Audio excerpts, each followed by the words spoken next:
సింహరాశి వారికి సింహరాశిలోనే గ్రహణ సంచార స్థితి, ఏడాది తర్వాత సప్తమ స్థానంలో చతుర్గ్రహ సంచార స్థితి దోషంగా ఉన్నప్పుడు గ్రహణ దోషాన్ని, సప్తమ కుజదోషాన్ని ఎలా తొలగించుకోవాలో ఈ వీడియోలో సవివరంగా సంపూర్ణంగా తెలుసుకుందాం.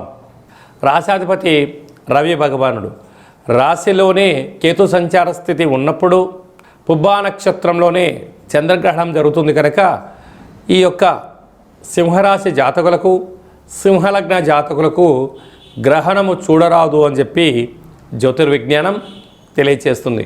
కనుక గ్రహణానికి 4 గంటల ముందరలోనే అంటే 10:30-11 లోపలనే భోజనాన్ని స్వీకరించడం, గ్రహణకాల సమయంలో పట్టు స్నానాన్ని ఆచరింపచేసి దర్భచాపను వేసుకొని యథాశక్తిగా దేవతారాధన చేయడం ఉత్తమోత్తంగా భావించగలగాలి. గ్రహణ తదనంతరము స్నానం ఆచరింపచేసి నవధాన్యములను గ్రహణ దోష పరిహారార్థ కార్యక్రమాన్ని ఆచరింపచేసుకున్నట్లయితే సకల దోషం తొలగుతుంది.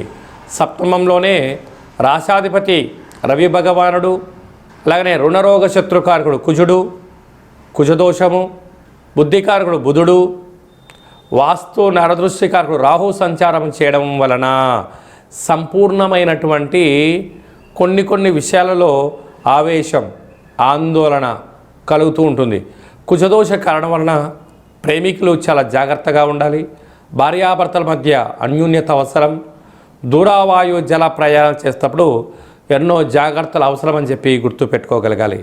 అదే కాకుండా విశేషంగా అష్టమంలో శని భగవానుడు, అక్కడే శుక్రుడు కూడా సంచారం చేస్తూ ఉన్నాడు కనుక దూర వాయు జల ప్రయాణాలు చేసేటప్పుడు ఎన్నో జాగ్రత్తలు అవసరం. కనుక సంవత్సర చివరార్థంలో బహుళ అష్టమి తిథి యందున కూష్మాండ దీపాన్ని వెలిగించి కాలభైరవ స్వామి స్మరణ చేసి ఈ కూష్మాండ దీపాన్ని బ్రాహ్మణుడికి దానం ఇవ్వడం వలన సకల దోషం తొలగుతుంది. ప్రభుత్వ ఉద్యోగస్తులు, వ్యవసాయ సోదరీమణులు, సాఫ్ట్వేర్ ఉద్యోగస్తులు, అనేకమైనటువంటి కార్యక్రమాలు ఆచరింపచేసే వారందరూ కూడా ఎంతో జాగ్రత్త అవసరమని చెప్పి జ్యోతిర్విజ్ఞానం తెలియచేస్తుంది.